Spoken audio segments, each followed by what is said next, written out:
Irmãos, eu convido a amada igreja a estar abrindo as suas Bíblias no livro de 1 Samuel. 1 Samuel, capítulo 4. Nós vamos fazer uma leitura do verso 1 ao verso 11. Primeiro livro de Samuel, capítulo 4, do verso 1 ao verso 11. Você que está com a sua Bíblia, eu vou fazer referência a algumas outras passagens. Eu gostaria que você, nesse momento, em reverência à palavra do Senhor, evitasse de conversar, evitasse de sair, levantar, ir ao banheiro. Afinal de contas, nós estamos num culto, né? O fato de estarmos na nossa casa não quer dizer que nós não estejamos aqui reunidos em comunhão, né? Em um culto ao Senhor, prestando um culto a Ele. Diz assim a palavra do Senhor. A epígrafe do texto diz assim: os filisteus vencem os israelitas. E veio a palavra de Samuel a todo Israel. E Israel saiu ao encontro, à peleja aos filisteus, e se acampou junto a Ebenezer. E os filisteus acamparam junto a Afeca. E os filisteus se dispuseram em ordem de batalha para sair de encontro a Israel.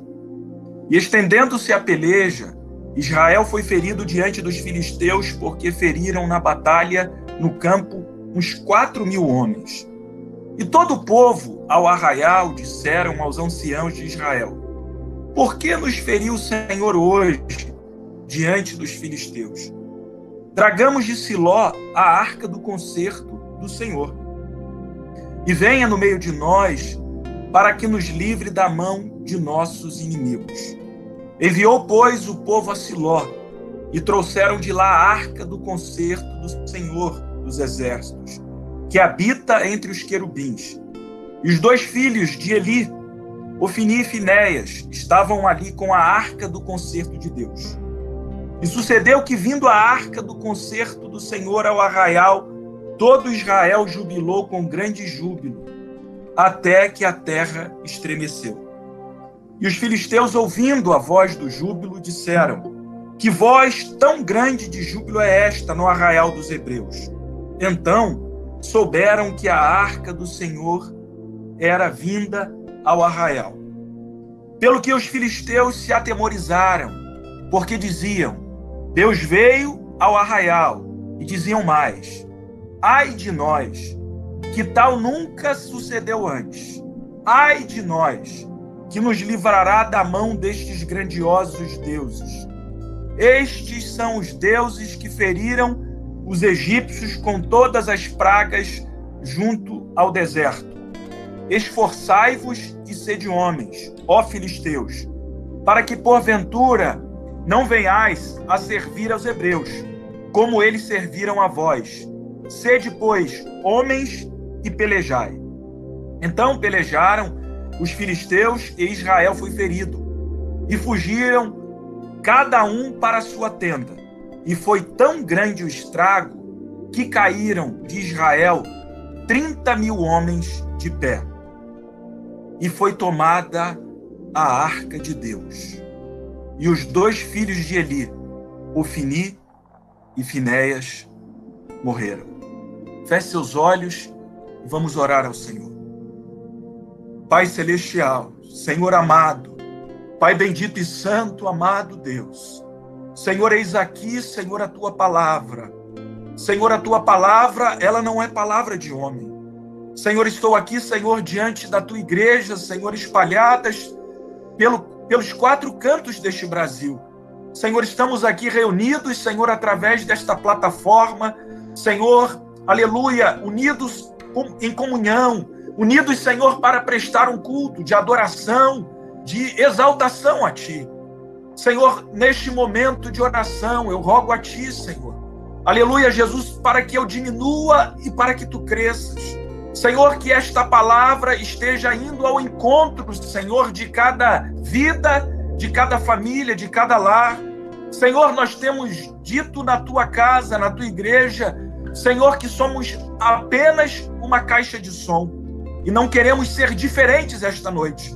Senhor, que eu possa diminuir e que eu possa ser apenas, Senhor, porta-voz dos céus na terra. Senhor, torna a minha mente, os meus lábios, o meu coração cativo a ti esta noite.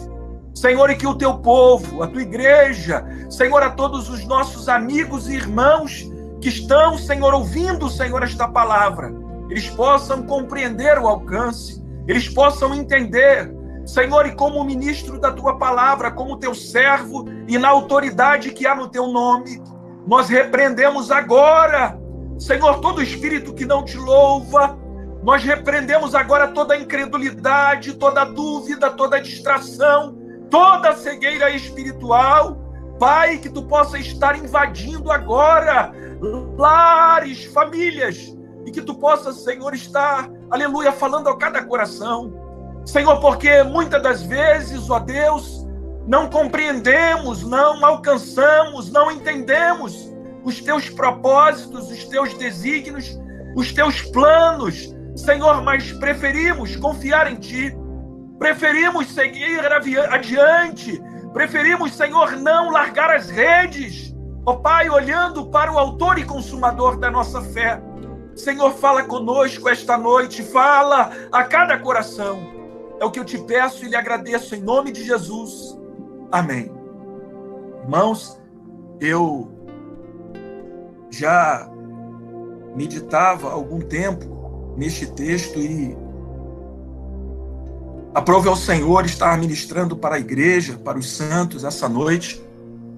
E talvez essa seja uma das passagens mais tristes da Bíblia para o povo de Israel, né?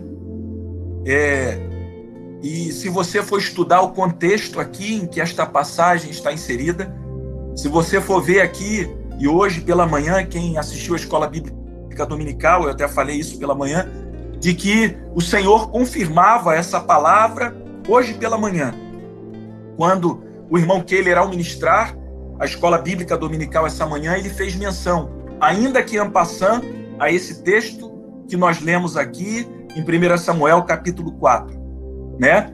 Nós vemos aqui a derrota dos israelitas. E se nós formos ver, para aqueles que talvez não tenham um contato muito próximo das escrituras da Bíblia, a gente vai ver aqui que está se esgotando, está aqui terminando um período em que a teologia classifica como o período dos juízes, em que os juízes, na verdade, Israel vivia aqui sobre uma teocracia.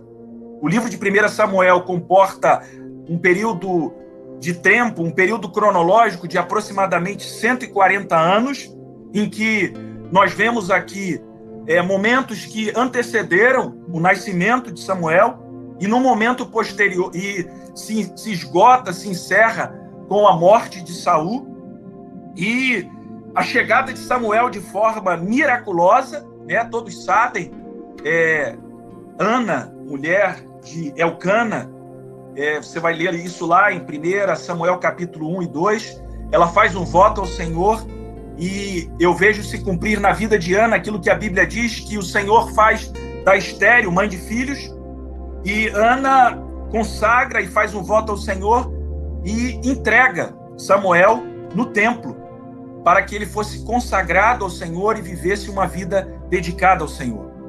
E nós vivemos nesse período dos juízes, o encerramento do período dos juízes, um momento de apostasia, um momento de frieza, um momento de iniquidade, um momento em que os filhos do sacerdote Eli, Ofni e Finéias, eles profanaram o templo, eles roubaram ao Senhor, eles se prostituíam-se inclusive dentro do templo. E se você for meditar um pouquinho antes e você for voltar um pouquinho antes, no capítulo 3, verso 1, nós vamos ver lá no capítulo 3, verso 1 de 1 Samuel, diz assim o texto: e o jovem Samuel servia ao Senhor perante Eli, e a palavra do Senhor era de muita valia naqueles dias, não havia visão manifesta. Se você for ver numa outra tradução, na Bíblia NVI, você vai ver que Israel estava vivendo um momento de tamanha apostasia e frieza, e que o texto lá na NVI vai dizer de forma aproximada de que a palavra do Senhor era rara, ou era raridade o Senhor falar. E quando eu me deparei com esse texto, eu me deparei com um cenário muito próximo daquilo que nós estamos vivendo hoje, né? A igreja até então vinha, em muitos lugares, vivendo um momento de apostasia e de frieza. Um momento em que você não conseguia separar, você não conseguia identificar quem é e quem não é. Mas não é sobre isso que eu queria falar essa noite. Eu gostaria de falar sobre a presença do Senhor. Eu gostaria de falar para você, meu irmão, para você, minha amiga, meu amigo, essa noite, sobre a presença. E gostaria de perguntar para você o que representa a presença do Senhor na sua vida. O que representa o seu relacionamento, a sua vida espiritual para você. Talvez você esteja neste momento de aflição, neste momento, quem sabe, vivendo um momento de perplexidade, de angústia, mas eu já falei isso aqui em cultos anteriores, tudo isso que está acontecendo não nos pode deixar, como povo de Deus, perplexo. Longe disso. Isso demonstra que a Bíblia não é um livro de ficção. Já foi falado isso, o irmão Antônio pregou na terça-feira, que isso retrata apenas o princípio das dores. Virão coisas muito piores. E eu creio que logo, logo, nós estaremos reunidos, nos alegrando em comunhão, em regozijo e glorificando ao Senhor dentro dos nossos templos. Mas eu gostaria que nesse momento de, quem sabe, confinamento, nesse momento de recolhimento, você estivesse repensando, porque esses dias, irmãos, eu tenho vivido dias de reflexão. E me debruçando sobre esse texto, analisando esse texto me chamou muita atenção. E eu gostaria que você acompanhasse comigo aqui detalhes e revelações tremendas que o Senhor me trouxe. O versículo 1 diz assim: E veio a palavra de Samuel a todo Israel. E Israel saiu ao encontro, à peleja aos filisteus, e se acampou junto a Ebenezer. E os filisteus se acamparam junto a Afeca. Eu não sei se você sabe o significado dessa palavra Ebenezer. Talvez você não saiba o significado dessa expressão, mas algo me chamou muita atenção aqui, irmãos. O significado dessa expressão é pedra de ajuda. E eu fui pesquisar, fui estudar e fui verificar. E talvez a sua tradução, porque fui pesquisar em 2 outras traduções, na Almeida século 21, e essa expressão está aqui: se acampou junto a Ebenezer, está assim descrita: e se acampou perto de Ebenezer. Se você for ver lá na King James, você vai ver uma outra tradução. E se acampou nas proximidades de Ebenezer. E os filisteus se acamparam junto à Afeca. Talvez você não tenha percebido ainda, mas os israelitas saem à peleja, eles não montam o seu acampamento para estarem pelejando na pedra de ajuda e desprovidos da arca. A arca, para aqueles que não sabem, é um símbolo da presença do Senhor. É bem verdade que era uma caixa de madeira revestida com ouro puro por dentro e por fora. Dentro da arca continha a vara de Arão, as leis e o maná. E ali, para o povo hebreu, esta arca representava a personificação da presença do Senhor. Mas Israel optou por sair à peleja, desprovida da presença e próximo da pedra de ajuda. Talvez você esteja vivendo a sua vida espiritual dessa forma.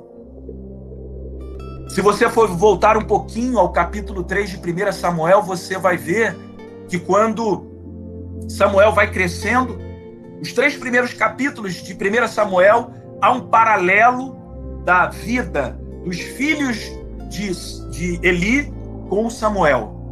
Você vai ver que os filhos de Eli, apesar de terem o DNA sacerdotal, eles profanaram o templo, eles roubaram ao Senhor, levaram uma vida promíscua, uma vida deturpada dos padrões estabelecidos pela palavra do Senhor, e eles optaram por viver essa vida de pecado, esta vida à la vontade, esta vida desregrada. Mas o Senhor vê tudo, irmãos. E às vezes, na nossa vida, nós levamos uma vida assim.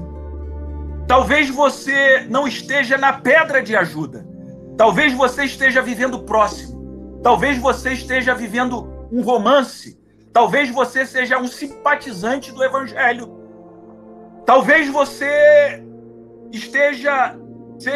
Eu fiquei muito feliz quando o presbítero Paulo trouxe esta breve saudação e falou acerca disso. Porque nós vemos no capítulo 3 de 1 Samuel, quando o Senhor aparece a Samuel, ainda um jovem, ainda muito novo, e chama Samuel em 3 ocasiões, e Samuel vai até Eli, e achando que Eli o tivesse chamado, ele falou assim: eis-me aqui. Não, volta para a tua cama. Depois você medita. Eu até faço um convite a você estar estudando os livros de 1 e 2 Samuel, porque são livros extremamente importantes, extremamente atuais para os nossos dias.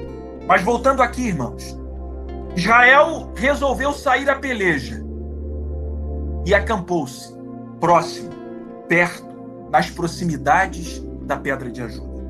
Quem sabe até então, quem sabe até hoje, você tenha mantido até uma certa proximidade.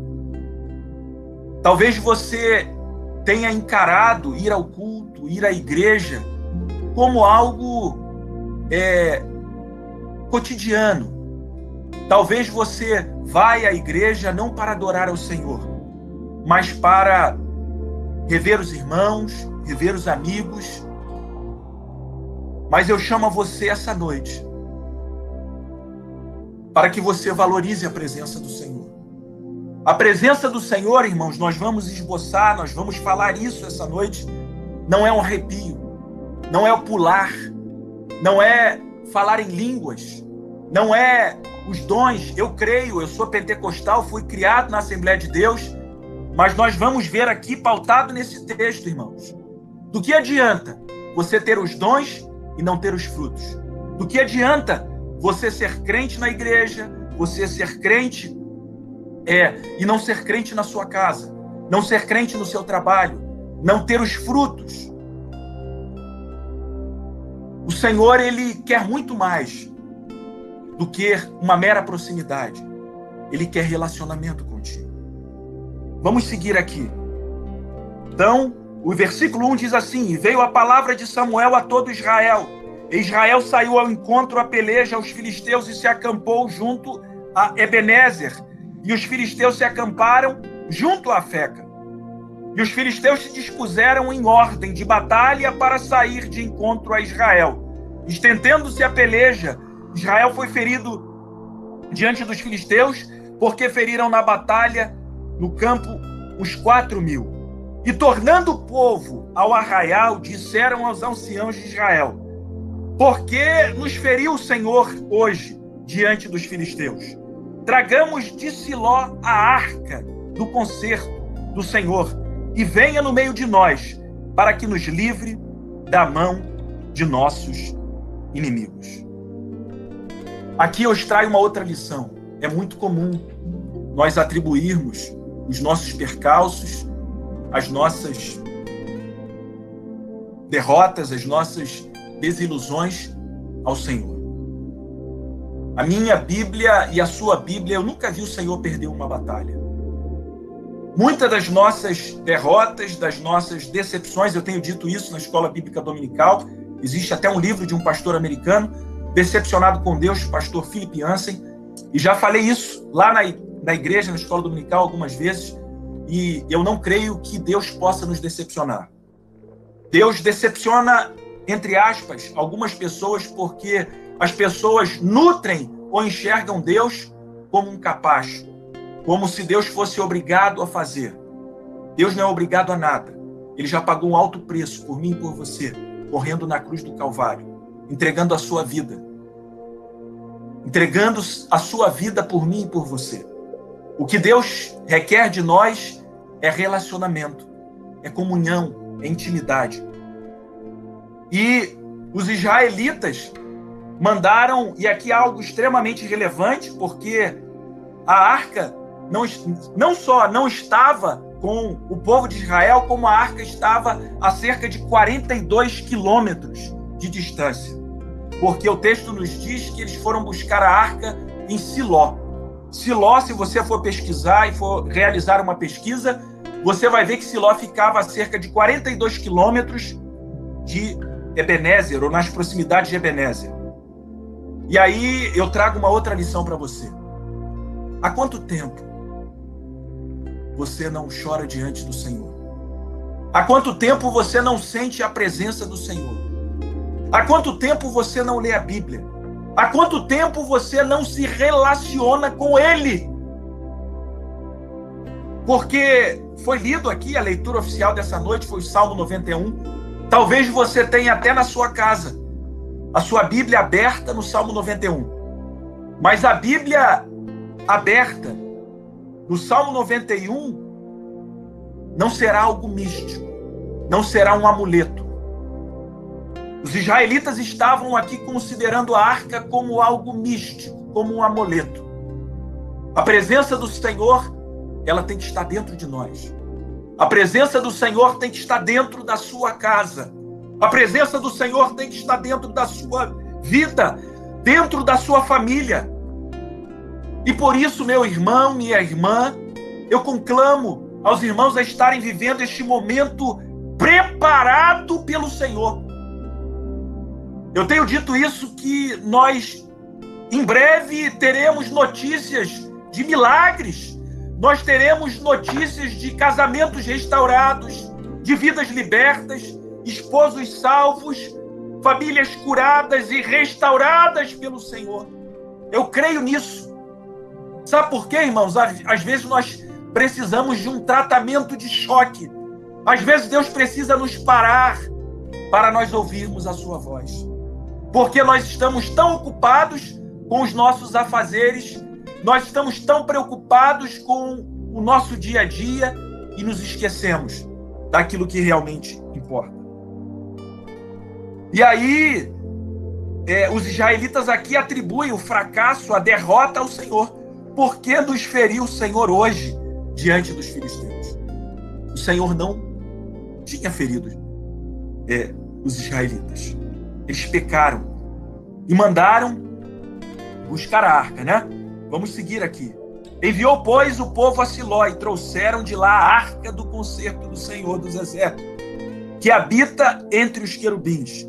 E os dois filhos de Eli, Ofni e Finéias, estavam ali com a arca do concerto.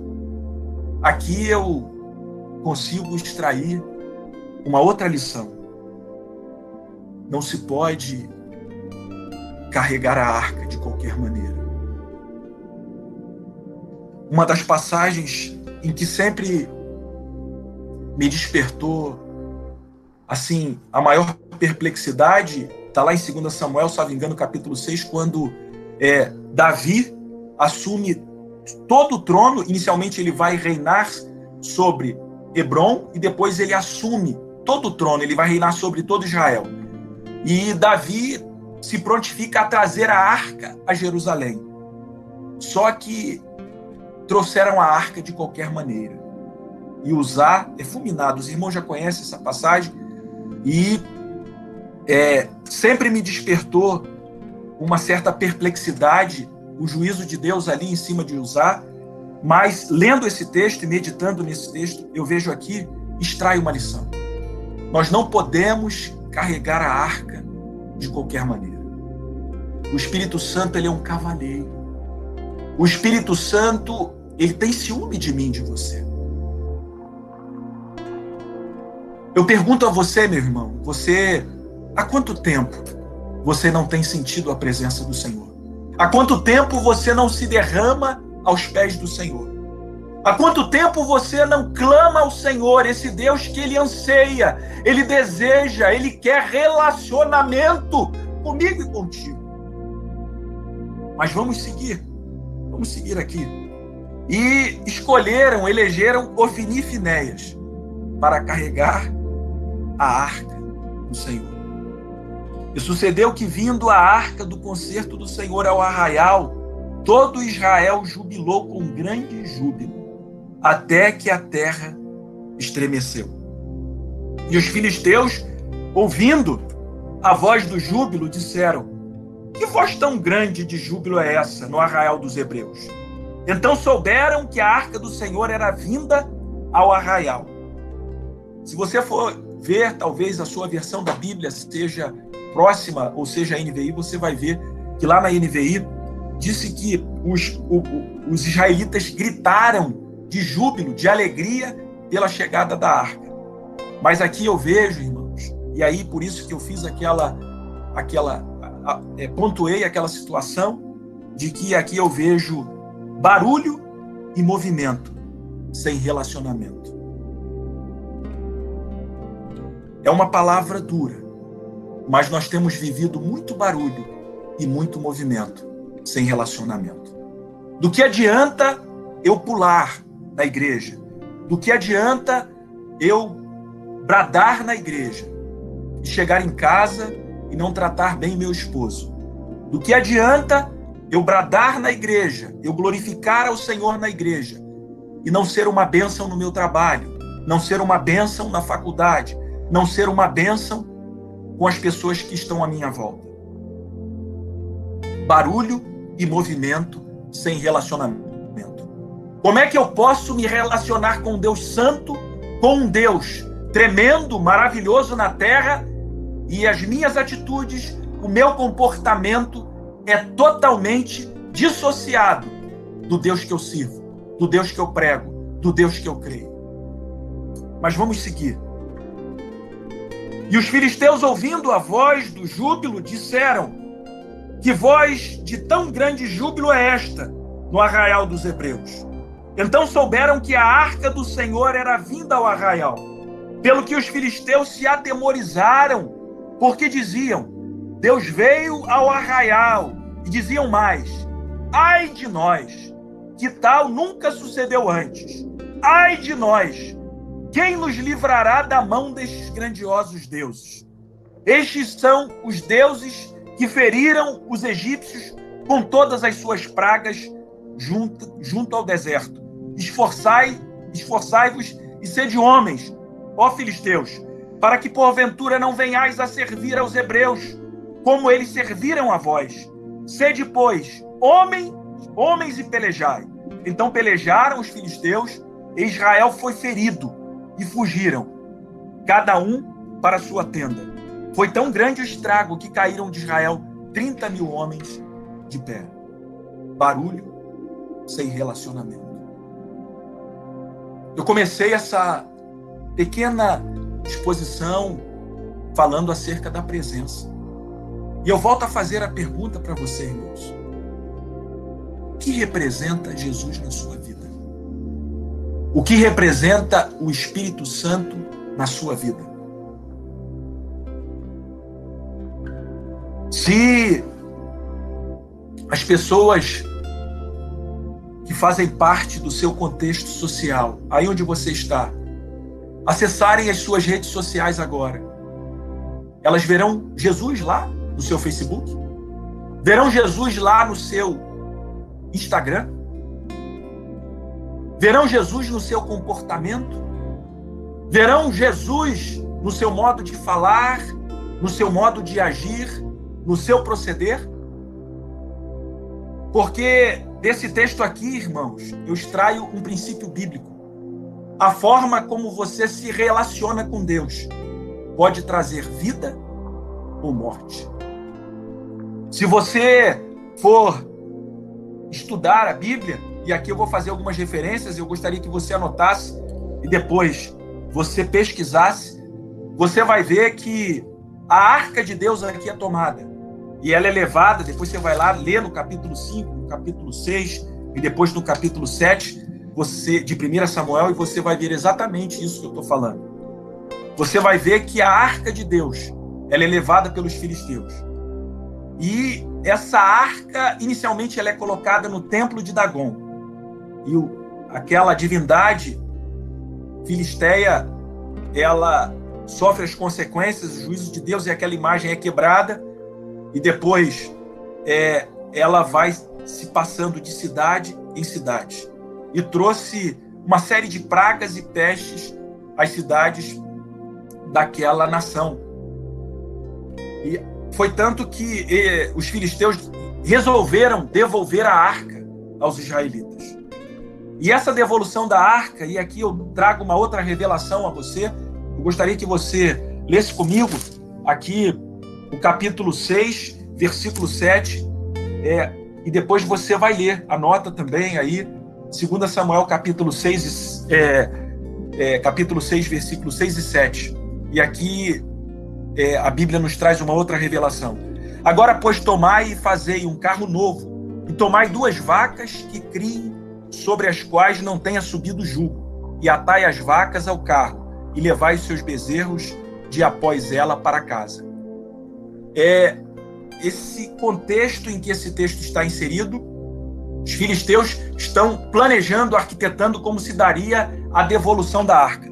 Se você for ler lá em 2 Samuel, capítulo 6, versículos 6 e 7, você vai ver também que os israelitas, impulsionados por Davi para trazer a arca a Jerusalém, se valeram do mesmo expediente. Ou seja, queriam trazer a arca do concerto, a arca da aliança para Jerusalém em carros de boi. E aqui eu trago uma revelação para você. Hoje nós temos vivido dias muito difíceis, né? Nós queremos levar a presença de Deus de qualquer maneira. Não há distinção.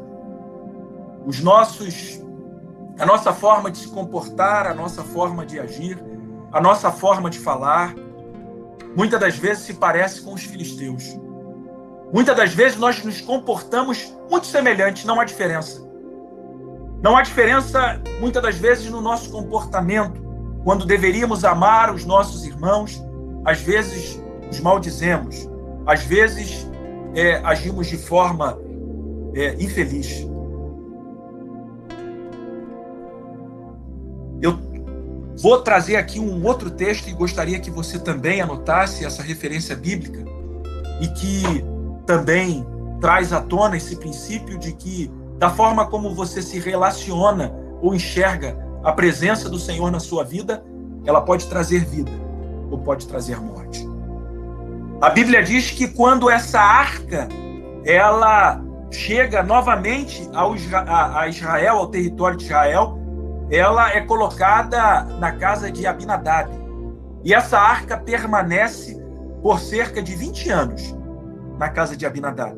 Eleazar é nomeado para cuidar e guardar da arca, velar pela arca. Capítulo 7 de 1 Samuel, versículo 1. E Samuel vai exortar a um arrependimento.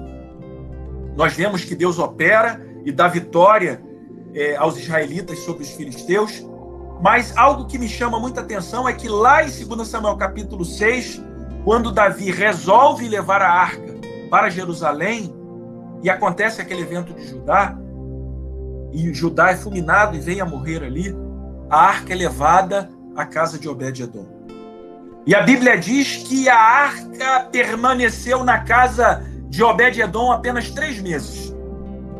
Mas a forma como Obed-edom e sua família se relacionava com a arca, a presença da arca na casa, na família, na vida de Obed-edom foi diferente. A Bíblia diz que eu queria que você lesse comigo esse texto. Está lá em 2 Samuel, capítulo 6, verso 11, diz assim: E ficou a arca do Senhor em casa de Obed-edom o geteu 3 meses, e abençoou o Senhor a Obed-edom e toda a sua casa. Irmãos, eu aqui extraio um outro princípio, né? É por isso que eu tenho dito de forma reiterada lá na igreja: eu não quero cair no automático. O crente, quando cai no automático, é algo muito sério, né? O crente não ora mais, não jejua mais, não chora mais, não estuda mais a palavra, vai à igreja quando pode, vai à igreja uma vez por mês, não ceia, não tem relacionamento. É o crente que acampa próximo a Ebenezer. E aí não adianta, você pode ter 20 anos de crente. Nós vemos aqui, é bem verdade que Obed-edom era levita, se você for ver a linhagem de Obed-edom, mas o pouco tempo em que a arca do Senhor permaneceu na casa de Obed-edom, abençoou toda a sua casa e sua família.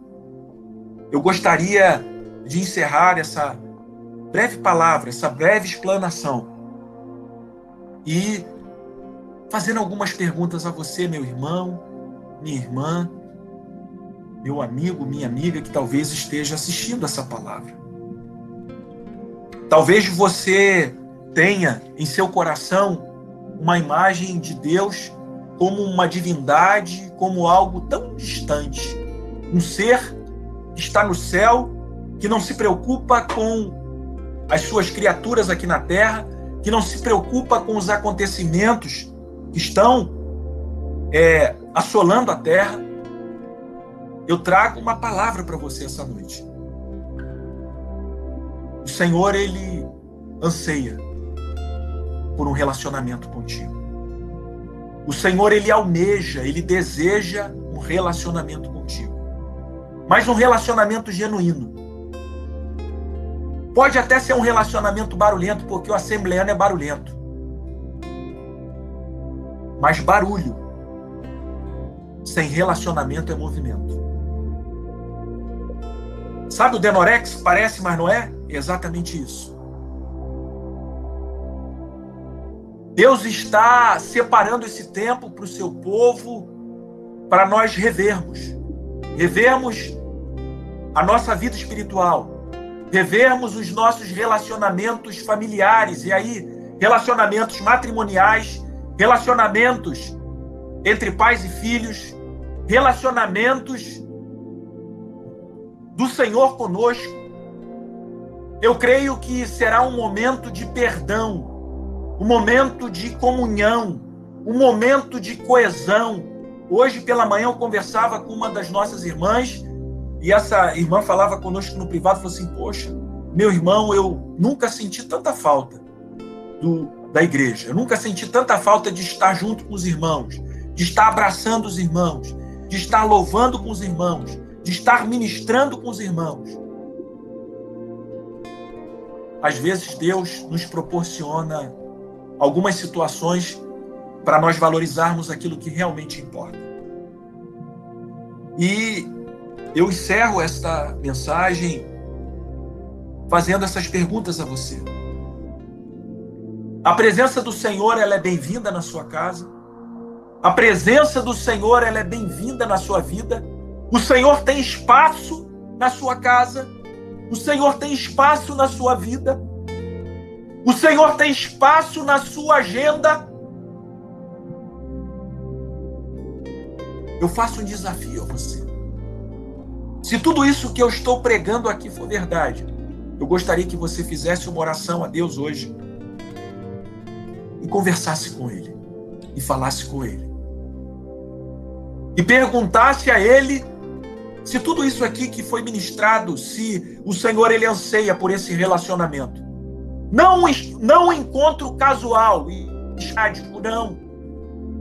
Porque a Bíblia nos ensina que nós não devemos nos apressar ao sair da presença do Rei. Está dito lá, salvo engano, no livro de Eclesiastes. E eu gostaria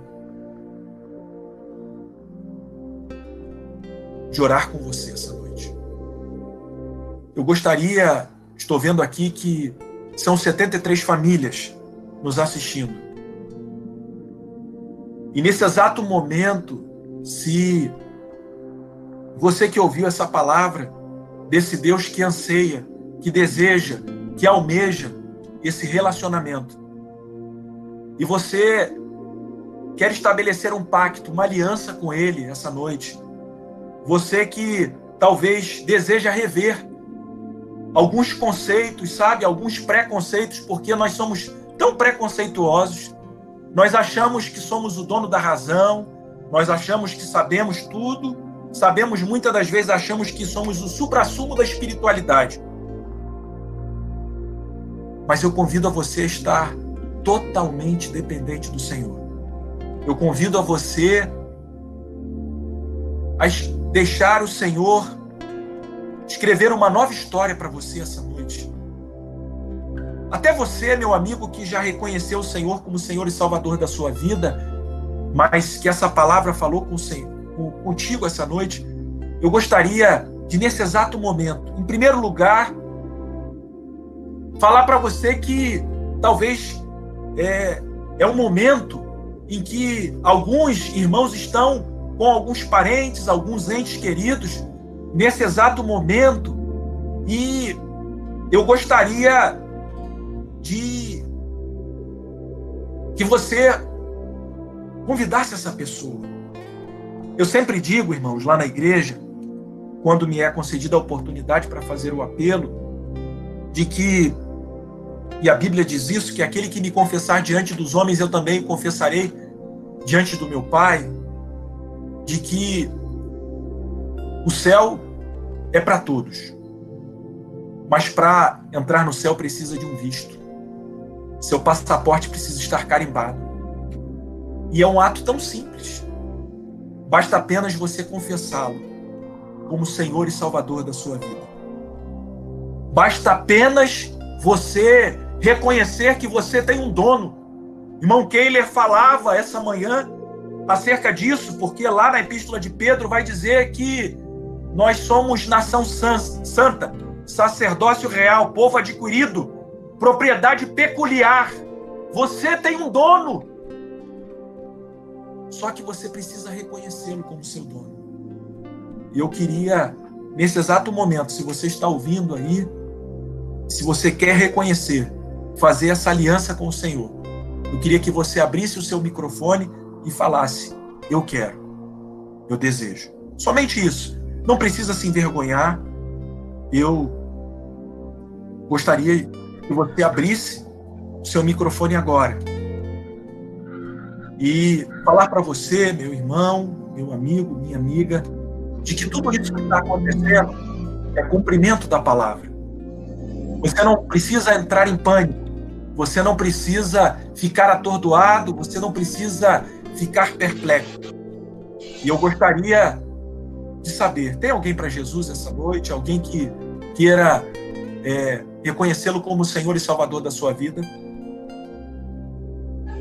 Eu estou vendo aqui a dona Silvia, está lá em São Paulo, a mãe do nosso irmão Fernando, ela acabou de dizer aqui: eu quero muito. Dona Silvia, eu me emociono, porque esses dias eu conversava com o irmão Fernando e nós falávamos daquilo que Deus tem feito na vida de Fernando, na vida de Karina, na vida de Isabela.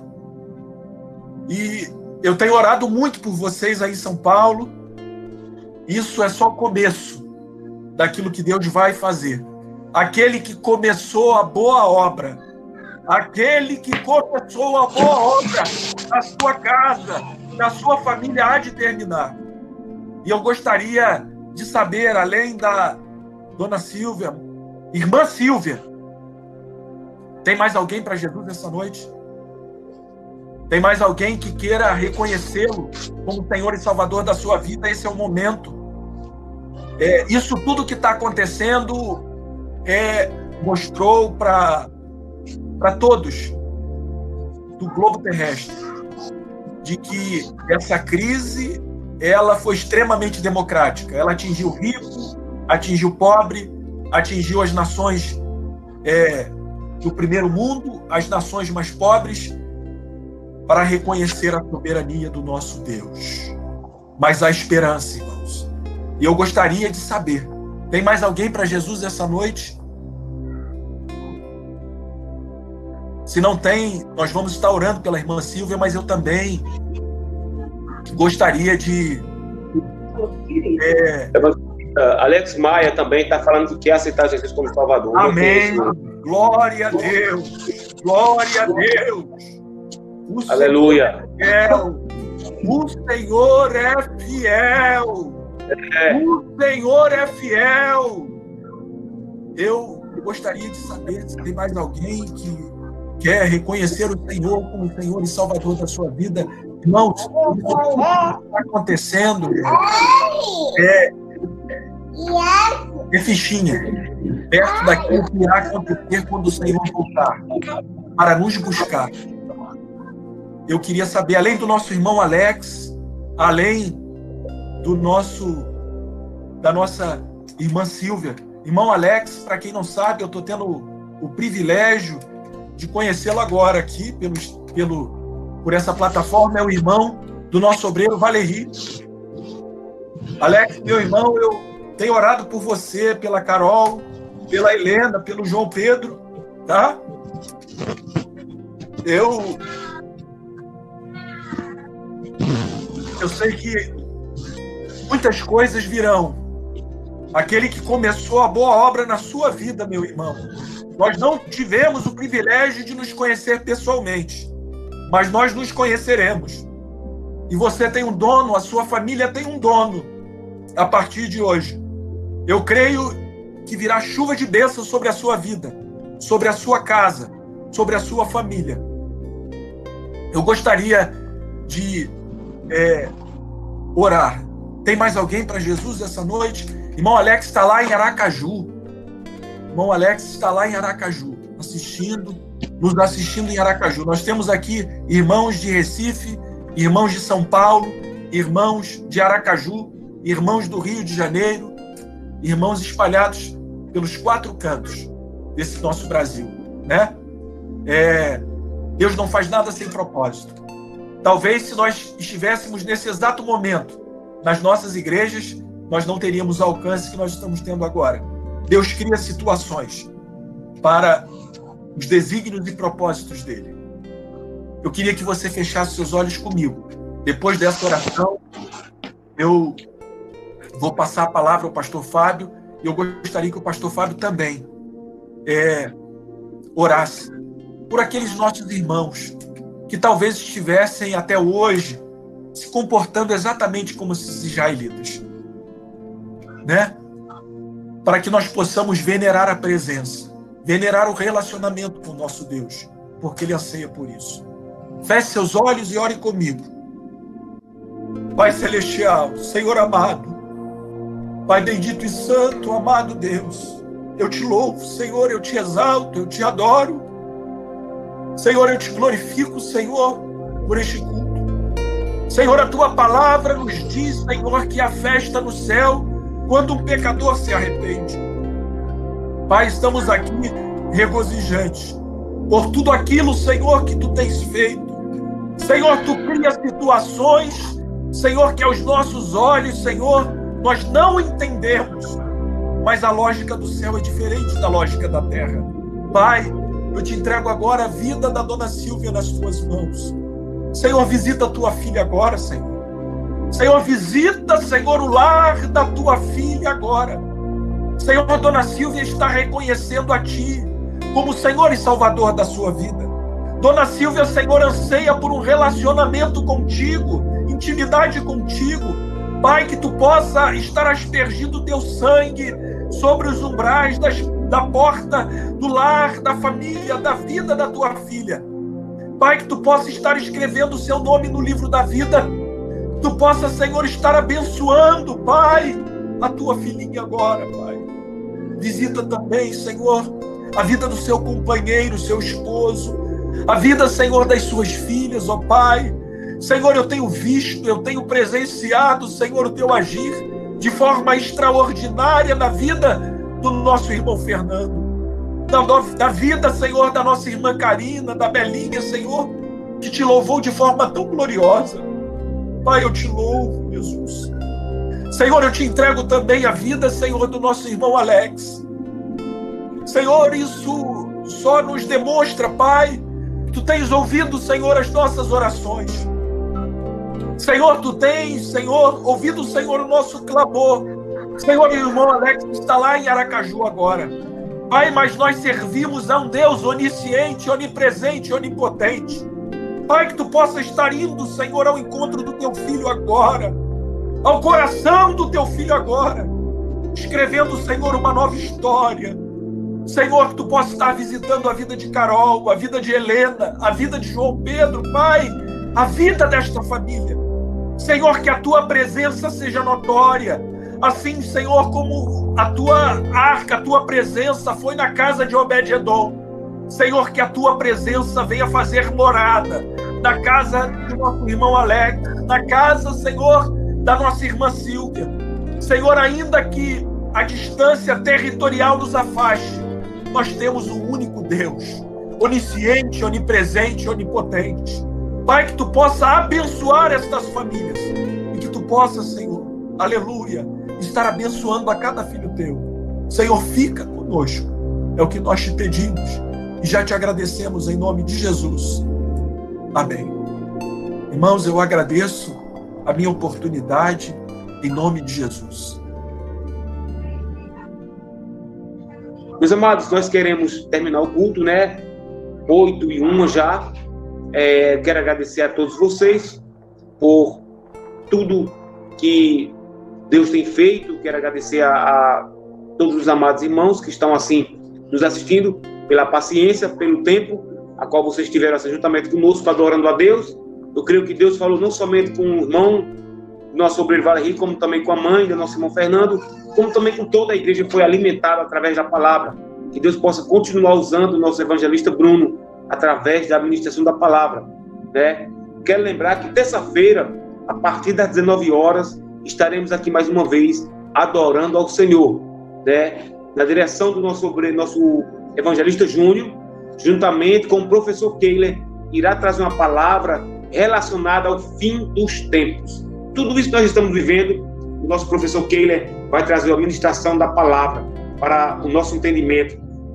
Amém? E quinta-feira estaremos aqui mais uma vez, glorificando o nome santo do Senhor. Domingo pela manhã, Escola Bíblica Dominical, e domingo à noite, o grande culto, louvor e adoração. Tudo isso irá acontecer se Jesus não voltar. Se ele voltar, a festa será realizada lá no céu. Amém? Eu quero convidar o meu irmão, evangelista Júnior, ele que está juntamente com toda a sua família também, né, cultuando ao Senhor. Eu quero convidá-lo para estar assim, fazendo a oração final e ministrando a bênção apostólica em nome de Jesus. Olha, evangelista Júnior, juntamente com o pequeno obreiro Carlinhos. Amém, meu amado irmão? Samuel. Amém. Pai, Senhor, irmão. Amém. Amém. Graças a Deus, quero já parabenizar todos que aceitaram Jesus, uma bênção. Que Deus continue assim, abençoando e fortalecendo na fé em nome de Jesus. Amém. Sou grato a Deus por cada vida que Jesus nos salvou. Irmãos, vamos orar, vamos agradecer a Deus, né, pelo que Ele fez, o que Ele vai continuar fazendo na vida de cada um dos irmãos. Eu creio na mesma palavra. Deus tem um propósito para ter. Amém?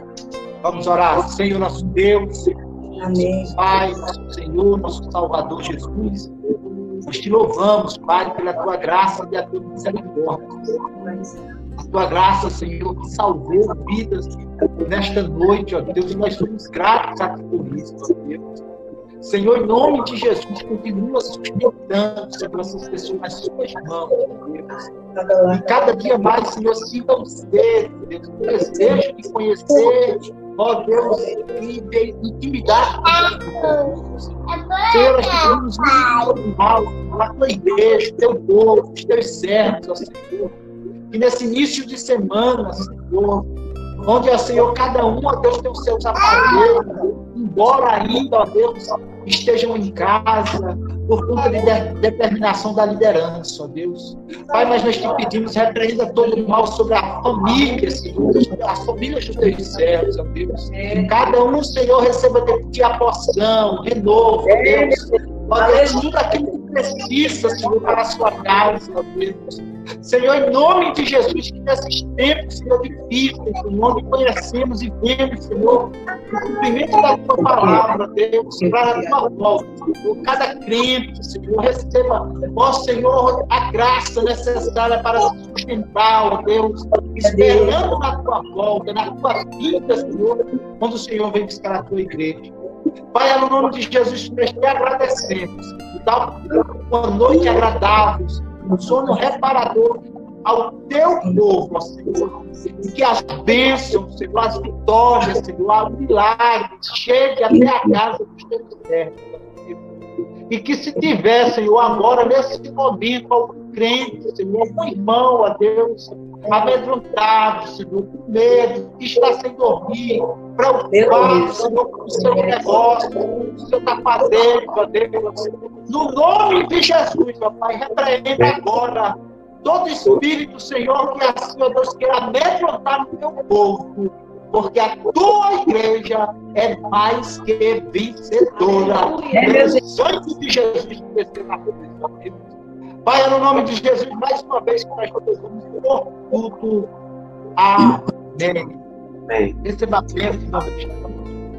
E a graça do nosso Senhor e Salvador Jesus Cristo, que o grande amor de Deus, nosso Pai, e as consolações, a comunhão do Espírito Santo de Deus, seja com todos vocês, hoje e sempre.